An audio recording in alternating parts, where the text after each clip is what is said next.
is there potential to use this type of technology as like a sensor or a way to test if because a lot of the cancer tests out there are not very good.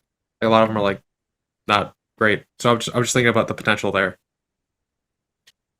Well, we actually would agree that the tests aren't very good, and it's mainly because they're not actually measuring everything they should measure. The idea that we know that tumors generate these soluble immune inhibitors, and yet they're not measuring them in a routine diagnostic context. We know what they are.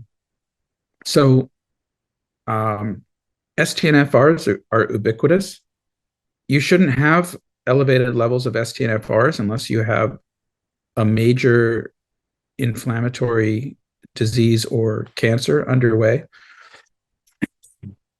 Excuse me. Good idea having the water ready. Yeah. So there's no real reason to have a diagnostic nanot because the targets are measurable. They're measurable with existing off-the-shelf technology. And it's just an ELISA, and increasingly there are bedside devices that are multiplexed ELISAs, so they'll quantify multiple targets with a single blood sample. It's kind of like what Theranos was trying to do, but they didn't. They had their biophysics. They misrepresented the biophysics. The Theranos concept was sound.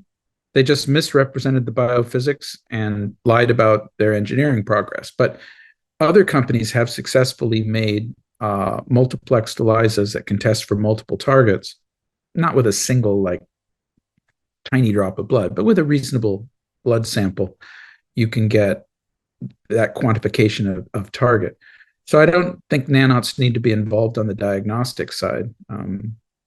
We're developing a way to deplete those targets, an injectable way to deplete targets that drive disease, and not do anything else. Doing only one thing is actually really hard, and we've put a lot of thought into designing nanots to do just one thing: take something out of blood, not engage anything else.